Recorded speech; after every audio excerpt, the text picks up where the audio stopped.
terima kasih atas kepercayaan pelayanan yang mungkin selama ini saya juga terlalu semangat ya.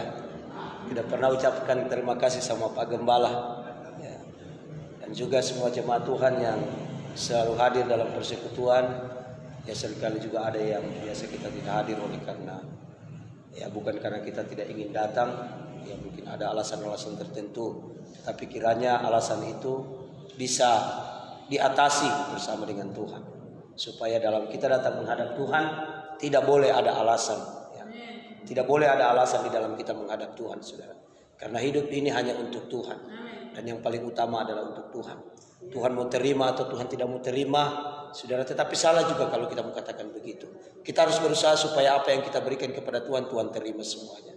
Ya karena untuk itulah kita menjadi anak Tuhan, menjadi hamba Tuhan, supaya kita berkenan kepada Dia. Karena kalau Tuhan tidak terima apa yang kita sampaikan, apa yang kita panjatkan, persembahan kita, pujian kita, Tuhan tidak terima, berarti Dia tidak berkenan kepada kita. Maka sia-sialah kepercayaan kita, sia-sialah kedatangan kita, kepengeringan kita kepada Tuhan. Ya, karena itu mari saat ini saya akan mengajak kita untuk belajar tentang doa dan puasa. Saudara, kita lihat di dalam Imamat pasalnya yang ke-23 ayatnya yang ke-27. Ya mungkin beberapa waktu yang lalu juga saya sudah pernah sampaikan tentang doa puasa ya untuk melepaskan belenggu-belenggu. Nah, saat ini puasa adalah korban api-apian di hadapan Tuhan. Akan tetapi pada tanggal 10 bulan yang ke-7 itu pada hari pendamaian kamu harus mengadakan pertemuan kudus dan harus merendahkan diri dengan berpuasa dan mempersembahkan korban api-apian kepada Tuhan.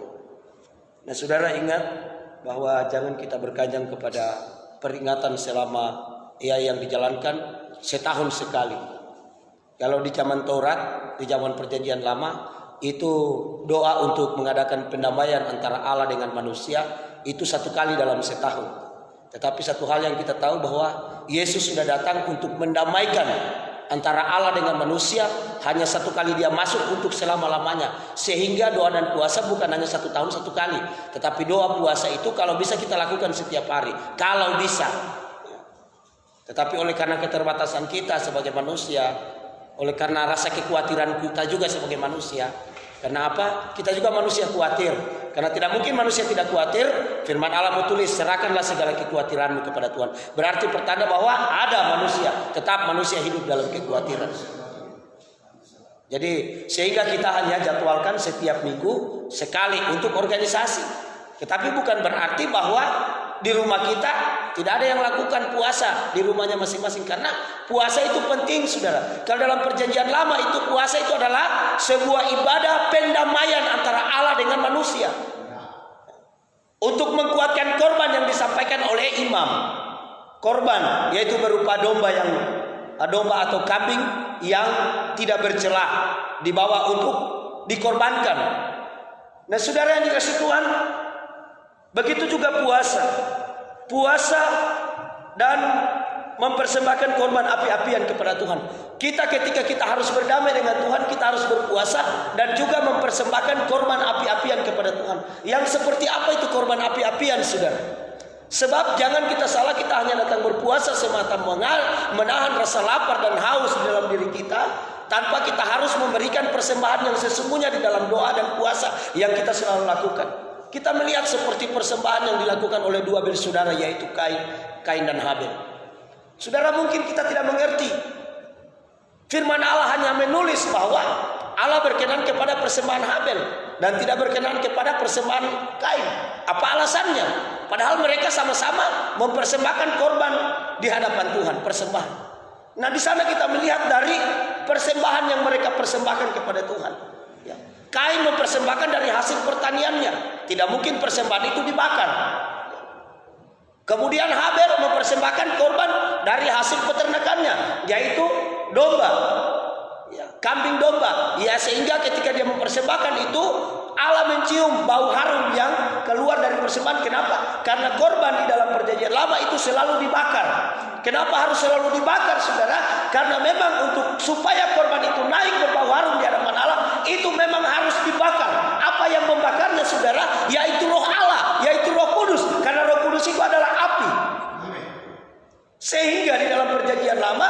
persembahan yang berkenan di hadapan Tuhan, yaitu persembahan yang dibakar, yang lemak-lemaknya dibakar, dimakan habis oleh api. Ya, lemak-lemak berbicara persembahan yang berbau harum, yang berkenan di hadapan Tuhan, berasal dari dasar hati kita. Semua apa yang ada pada kita, kita berikan kepada Tuhan. Kegemukan itu berbicara semua apa yang kita miliki, yang membuat orang itu sehat kuat karena dia gemuk, karena dia sehat. Ya, itu yang harus dibakar. Nah, bagaimana dengan kehidupan kita supaya roh Allah bekerja di dalam saat kita datang menyembah Tuhan, saudara? Karena ketika kita berdoa, kita berpuasa, tujuannya untuk apa? Yang lalu kita dengarkan untuk melepaskan belenggu-belenggu, ya. Seperti yang dilakukan oleh Paulus dan Silas di dalam penjara, sekalipun mereka tidak berpuasa tetapi mereka berdoa. Karena berdoa dan berpuasa itu adalah sebuah jalan untuk kita terlepas dari setiap ikatan-ikatan, belenggu-belenggu kuasa-kuasa kegelapan yang menghalangi doa dan permohonan kita kepada Tuhan. Sehingga kita harus berpuasa untuk melakukan, untuk menyangkal diri kita, untuk melepaskan semua keinginan-keinginan daging yang ada dalam diri kita. Ya, sama seperti yang dilakukan oleh ya kita lihat dulu, saudara. Pertama, Roh Kudus itu adalah api yang menghanguskan. Ibrani 12 ayat 29. Ibrani 12 ayat yang ke-29.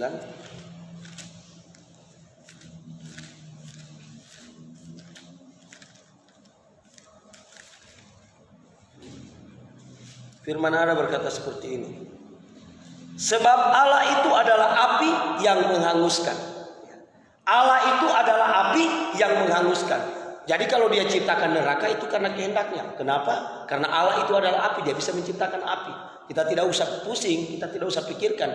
Itu api itu kan bisa dia tampung seluruh penduduk dunia. Mulai dari zamannya Adam dan Hawa sampai pada zaman sekarang. Ada 6.000 tahun lamanya, saudara. Tidak gampang berapa lapis itu manusia. Mau buatkah itu di neraka nanti? Ya.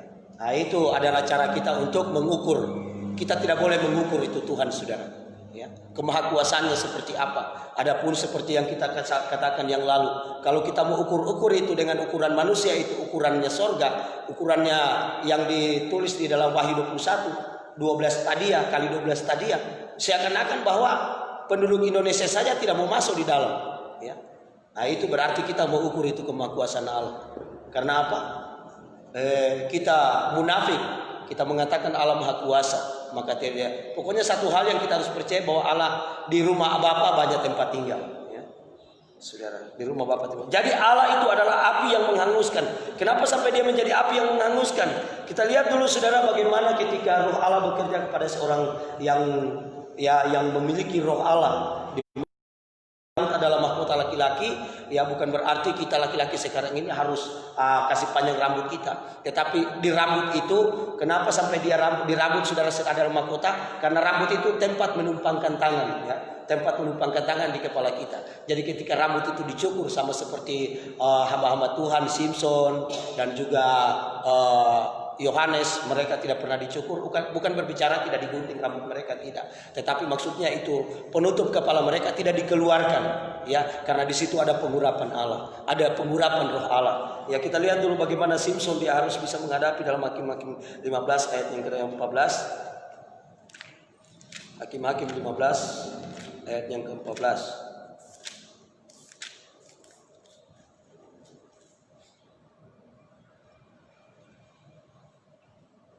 Setelah ia sampai ke Lehi dan orang-orang Filistin mendatangi dia dengan bersorak-sorak, maka berkuasalah roh Tuhan atas dia, dan tali-tali pada tangannya menjadi seperti batang rami yang telah habis dimakan api, dan segala pengikatnya hancur tanggal dari tangannya.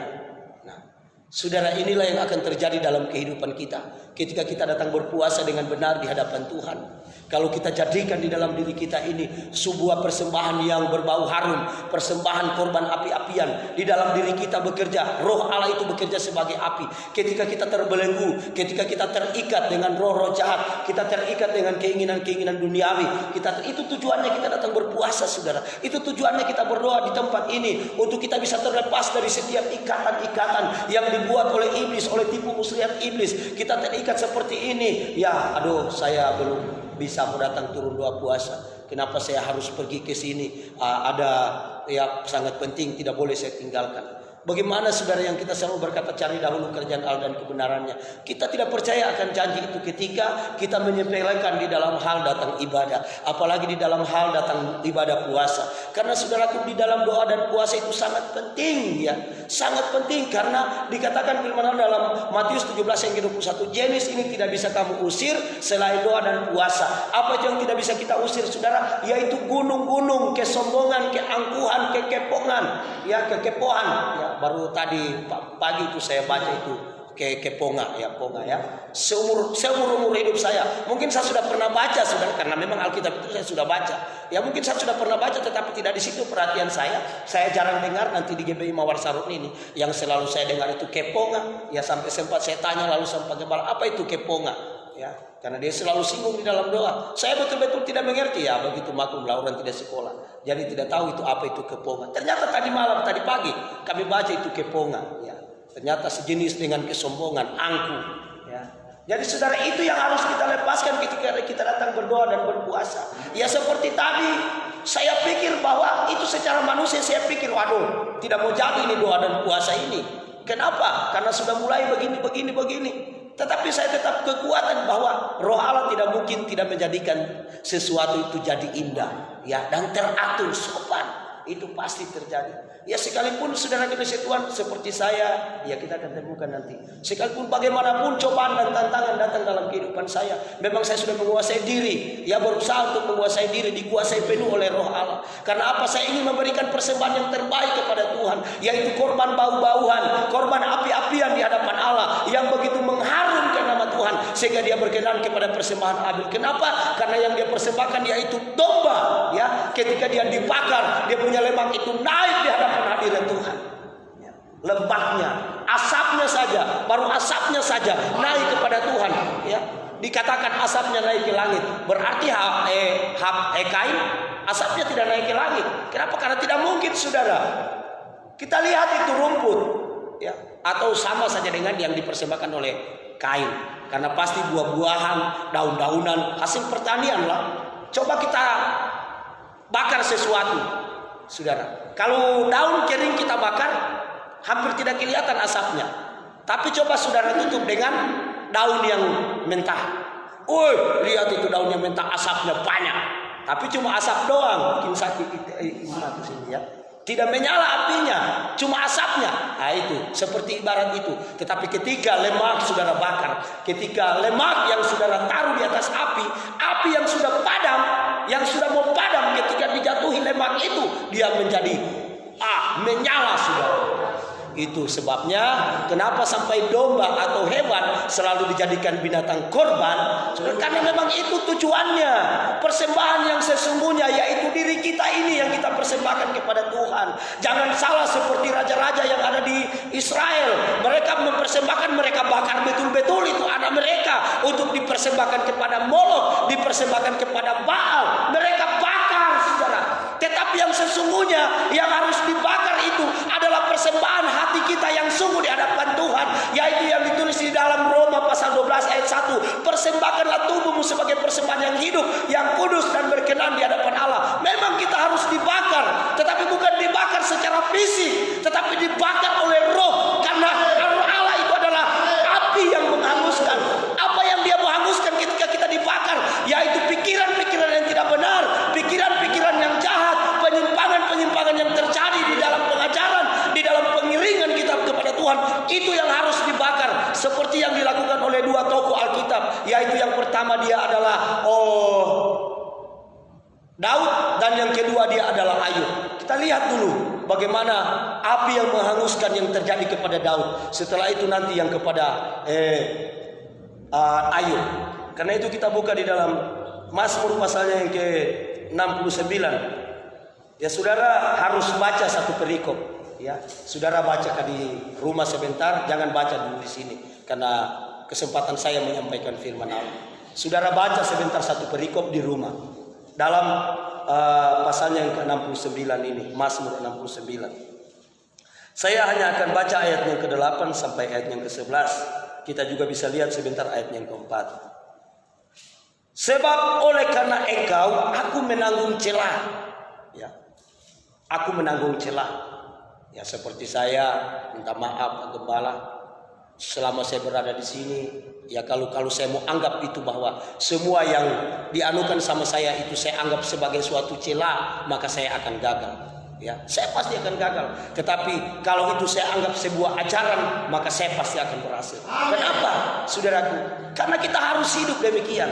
Itulah firman Allah berkata begini, sebab oleh karena engkau aku menanggung celah. Oleh karena saya mau taat, oleh karena saya percaya kepada Tuhan, sehingga harus selalu saya mendengarkan sindiran, mendengarkan celaan. Kenapa? Supaya saya semakin diuji, supaya semakin saya kuat. Itulah sebabnya saya datang di tempat ini untuk menyangkal diri. Apa yang hal yang tidak bisa sebenarnya seharusnya saya dengar, apa yang seharusnya saya tidak bisa terima. Itu sebabnya kalau orang mau mengikut Yesus, dia harus sangkal diri, pikul salib, baru layak untuk ikut Tuhan.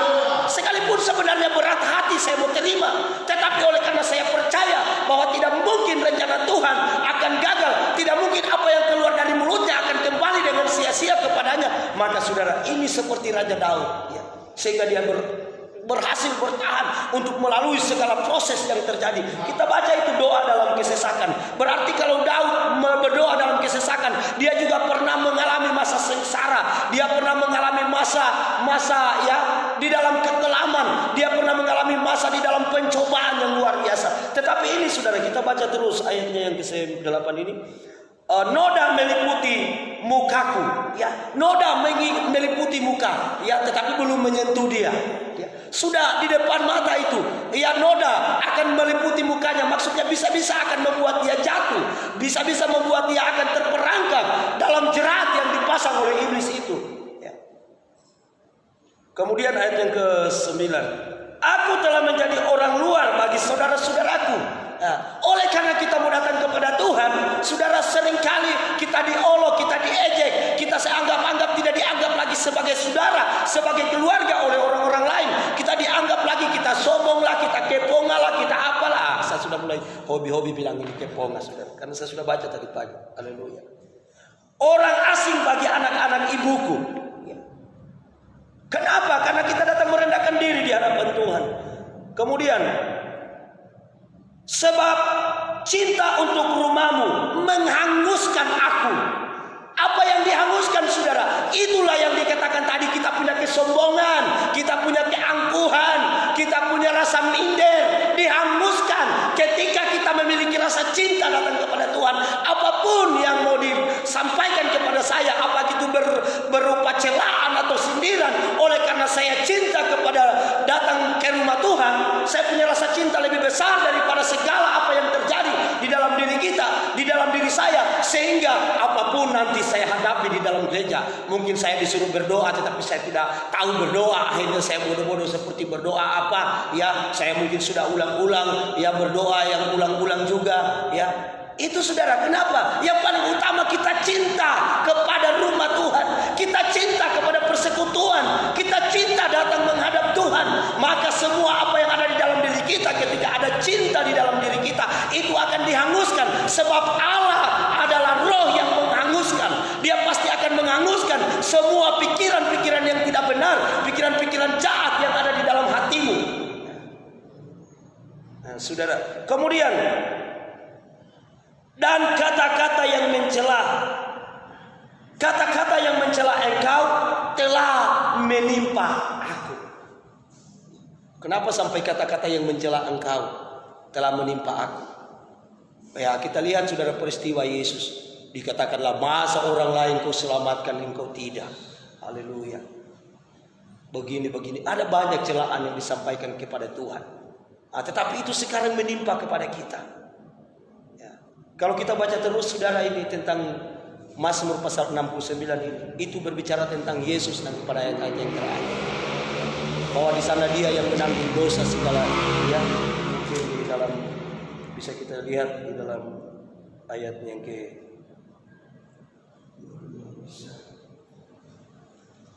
celah, ayatnya yang kita lihat ayat ke-20. Engkau mengenal celahku, maluku dan nodaku. Semua lawanku ada di hadapanmu. Celah itu telah mematahkan hatiku dan aku putus asa. Ini yang ditujukan kepada Yesus ini, saudara. Aku menantikan belas kasihan tetapi sia-sia, menantikan penghibur tetapi tidak kudapati.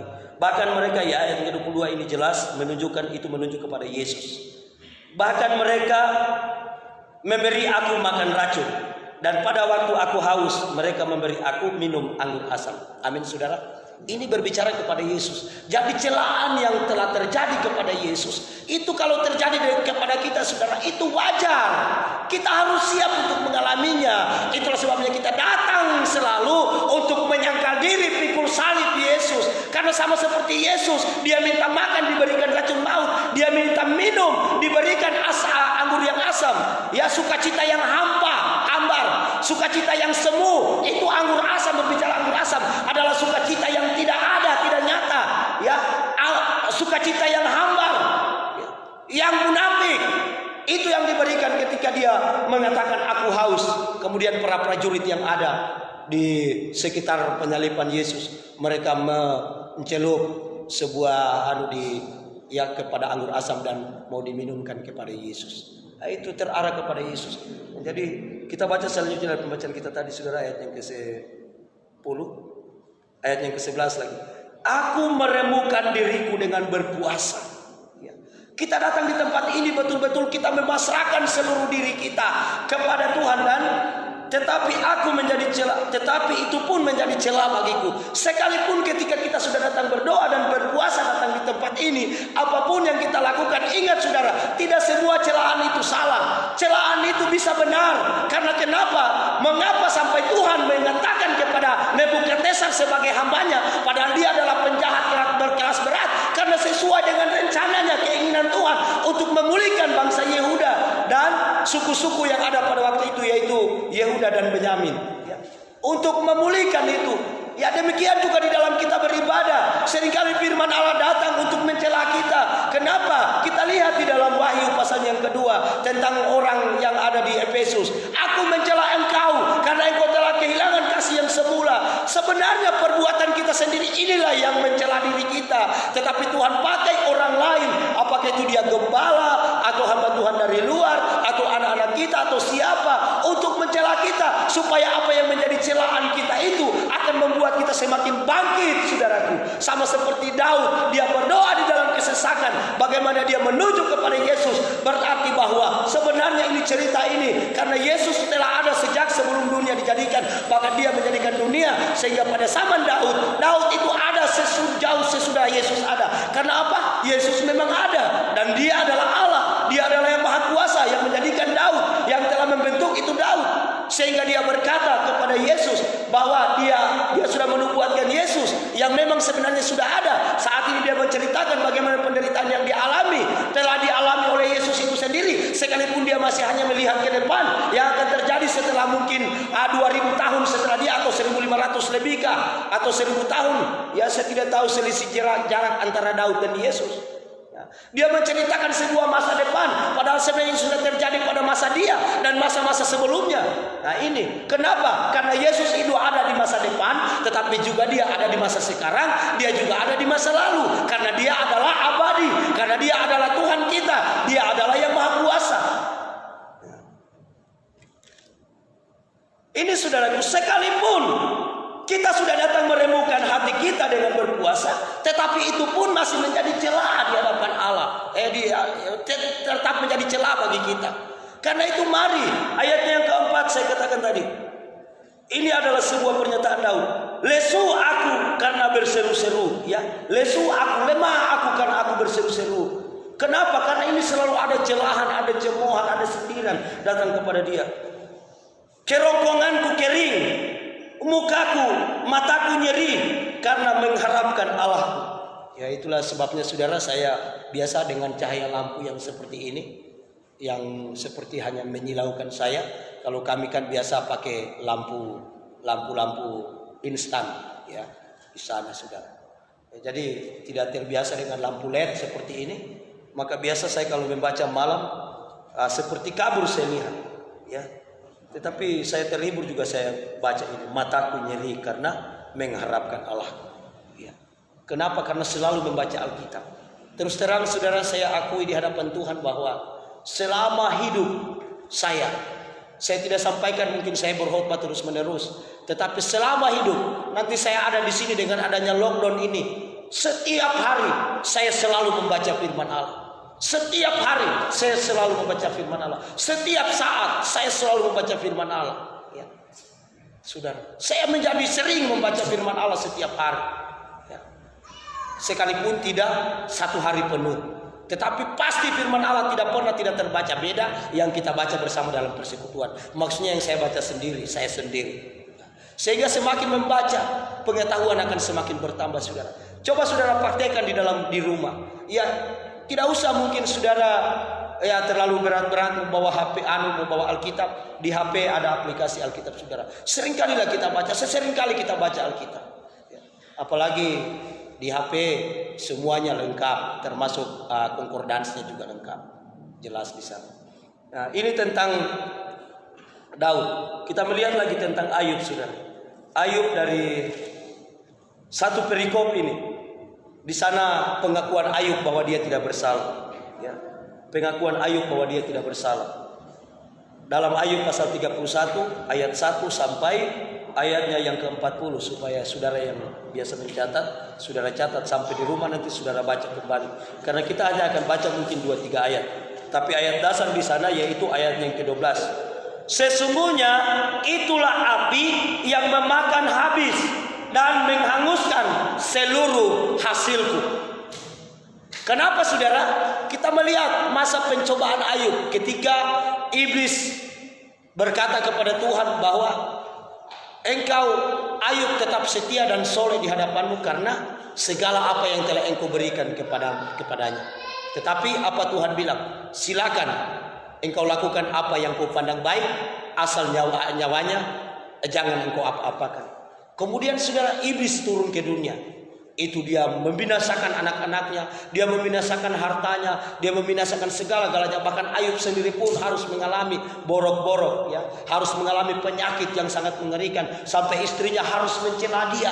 Ya. Saudara, kalau orang yang benar-benar dalam pengurapan Tuhan berbicara tentang Ayub dan istrinya, ya, bagaimana Ayub seorang suami dan istrinya itu adalah seorang perempuan atau istrinya. Kalau itu orang yang benar-benar diurapi menjelaskan tentang itu, saudara, luar biasa. Saya pikir-pikir sekarang ini. Semoga Tuhan membukakan rahasia apa antara istrinya Ayub dan istrinya. Nah, ini berbicara saudaraku bahwa api, sesungguhnya itulah api yang memakan habis dan yang menghanguskan seluruh hasilku. Apa yang dihasilkan oleh Ayub? Kalau kita mempelajari secara keseluruhan tentang kisah tentang Ayub, saudara, bahwa semua apa yang dia miliki itu asalnya daripada Tuhan, sehingga dia berkata bahwa semua asalnya daripada Tuhan, maka itu pasti akan kembali kepada Tuhan. Oleh karena pengalaman ini, sebelum dia menjalani penderitaan ini, saudara, sebelum mengeluarkan puisi dan kata-kata yang indah di hadapan Tuhan, ketika dia mengalami persoalan apa, dia mengatakan bahwa Tuhan yang memberi, Tuhan yang mengambil, terpujilah Tuhan. Padahal dia baru alami kesengsaraan, dia baru alami keburukan, dia belum mengalami perjalanan bagaimana Tuhan memulihkan dia, tetapi dia sudah telah berkata bahwa Tuhan yang memberi, maka Tuhan yang mengambil, terpujilah Tuhan. Ya. Ini di belakang ini baru datang ini Ayub pasal 31, yaitu syair-syair, pujian-pujian, perkataan-perkataan Ayub yang dia sampaikan kepada Tuhan. Sekalipun di sini judulnya sekali lagi Ayub mengaku bahwa dia tidak bersalah, karena memang dia tetap yakin. Kalau begitu keyakinan yang dilakukan oleh Bapak Gembala tadi dia sampaikan kepada kita, itu adalah sebuah keyakinan yang tidak bisa diganggu-gugat, dan tidak bosan kita juga akan memprediksi hal-hal yang tidak benar. Cukup kita pikirkan tentang diri kita, bagaimana supaya kita berkenan kepada Tuhan, bagaimana supaya kita semakin hari semakin maju di dalam iman percaya kepada Tuhan. Sebab itu firman Allah berkata, jangan engkau menyimpang ke kanan atau ke kiri, memandang berjalan lurus ke depan, hanya pandang kepada Yesus. Saudara, tetapi kita punya telinga tidak bisa dibilang jangan kamu mendengar di kiri dan ke kanan, tetapi telinga ini dia bisa mendengar suara yang ada di depan, dia bisa mendengar suara yang ada di samping, dia bisa mendengar suara yang di belakang. Tetapi saudara, hati kita, mata kita tertuju kepada Allah, maka hati kita akan menyaring setiap suara yang kita dengarkan oleh telinga. Kalau memang suara itu kita akan terima menjadi sebuah perkembangan kemajuan iman kita terima. Tetapi kalau itu akan membinasakan kita, maka kita berdoa oleh karena kita memandang ke depan. Tetapi kalau sudah telinga segala arah, dan mata kita sudah melihat ke kanan dan ke kiri, langkah kita sudah jalan ke kanan dan jalan ke kiri, saudara, itu yang akan menyesatkan kita. Mata itu harus tertuju ke arah ke depan, tetapi telinga harus mendengar dari segala arah. Kita harus dengarkan kata yang baik, kita harus dengarkan kata yang tidak baik, kita harus dengarkan kata pujian, kita harus dengarkan kata sindiran, kita harus dengarkan kata bujukan, kata rayuan, kita harus dengar semuanya. Tetapi hati dan pikiran kita ada di depan, tertuju kepada Yesus, maka pasti kita tidak akan tersesat, pasti kita tidak akan pernah tersinggung, saudara yang dikasihi. Itulah yang terjadi dalam diri saya. Kenapa sampai saya berani menyampaikan firman Allah ini? Karena memang saya alami, saudara. Itulah korban api-apian yang membakar seluruh hasil kita, seakan-akan bawa keangkuhan, kesombongan, kekayaan, harta benda apapun yang ada pada diri kita, itu kita anggap bahwa itu tidak ada di dalam diri kita. Yang ada hanya Yesus di dalam diri kita, yang ada hanya Allah di dalam diri kita, yaitu Allah yang menghanguskan semua keinginan-keinginan duniawi yang ada pada diri kita. Maka kita akan semakin berkenan kepada Tuhan sekarang. Luar biasa. Kata itu, ketika kita datang, kita berpuasa kepada Tuhan, kita juga harus persembahkan korban api-apian kepada Tuhan. Sekalipun rasa diri ini menderita, ya menjerit. Kita lihat saudara di dalam ayatnya yang ke-5.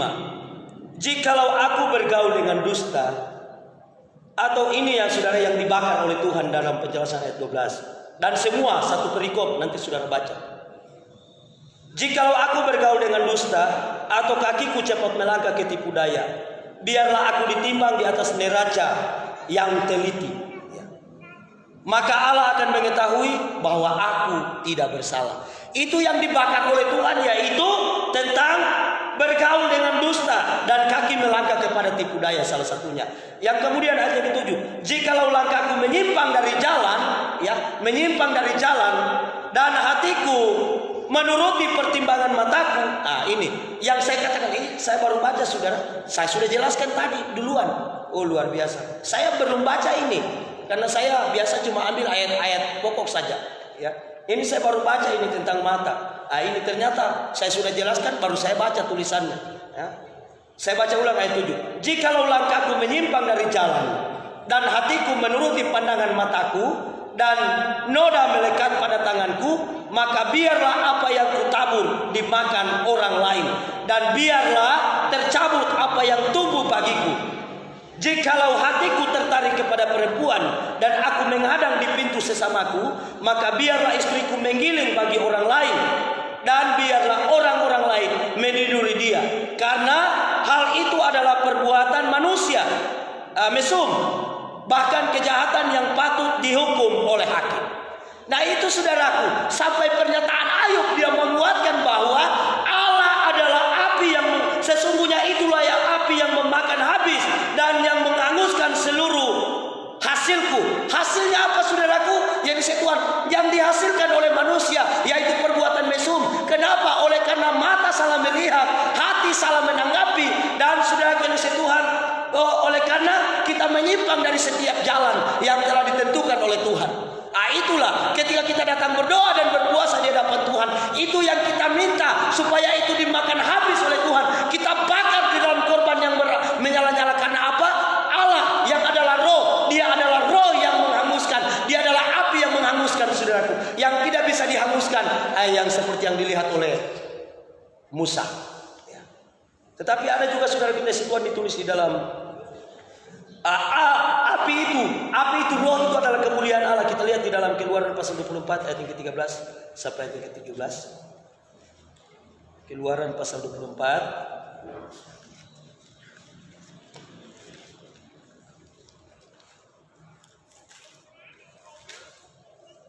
ayat yang ke-17 mulai sampai ayat yang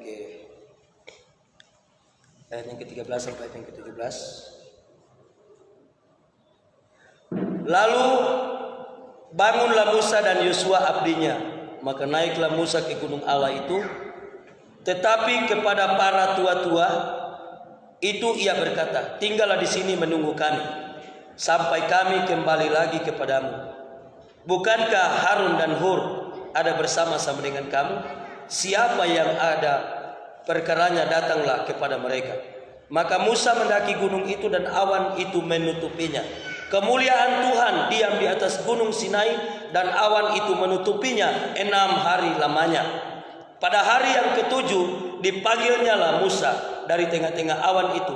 Tampaklah kemuliaan Tuhan sebagai api yang menghanguskan di puncak gunung itu pada pemandangan orang Israel. Masuklah Musa ke tengah-tengah awan itu dengan mendaki gunung itu. Lalu tinggallah ia di atas gunung itu 40 hari dan 40 malam lamanya. Ingat saudara, ketika Musa akan masuk ke gunung Allah, ya, ini gunung Sinai disebut sebagai gunung Allah. Ya, ketika dia akan masuk ke gunung Allah, apa yang terjadi ketika orang Israel melihat Musa telah berada di puncak gunung sebelum dia masuk ke dalam puncak gunung itu, saudara?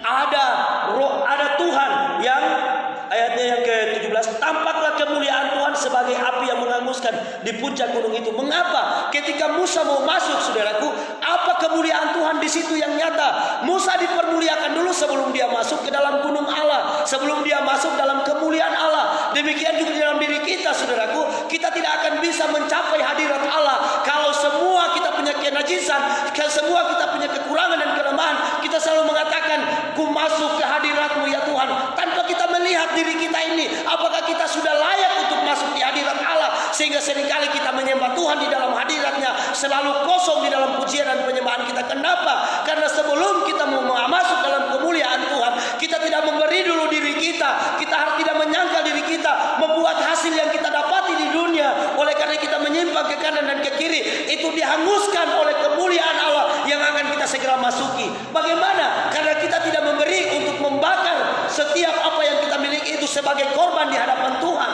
Ya, harus dibakar dulu. Berikan haknya Allah sebagai haknya, yaitu api yang menghanguskan semua hasilku yang dikatakan oleh Ayub tadi. Maka dia membakar dan menghilangkan semua hasilku yang terjadi. Saudara, maksudnya ketika kita mau datang menghadap Allah, dikatakan firman Allah, tinggalkanlah semua apa yang menjadi kau punya harta milik. Seperti orang muda yang kaya, kalau kau ingin sempurna di hadapan Tuhan, jualah semua harta milikmu dan bagikan kepada orang miskin. Baru itu setelah itu ikut aku. Maksudnya ketika kita datang menghadap Tuhan, jangan kita hanya ditawan, hanya seperti diintimidasi oleh hal-hal lain, sehingga kita tidak bebas untuk baik itu kita datang menyembah kepada Tuhan, kita datang berdoa kepada Tuhan, ada intimidasi dari luar. Kenapa? Karena kita tidak memberi semua intimidasi itu, dibakar oleh kemuliaan Allah, sehingga kita tidak bebas datang menyembah Tuhan, kita tidak bebas untuk memuji Tuhan, kita tidak bebas untuk datang berdoa kepada Tuhan. Kenapa? Karena ada rasa takut, ada hal-hal lahiriah, ada hal-hal luar,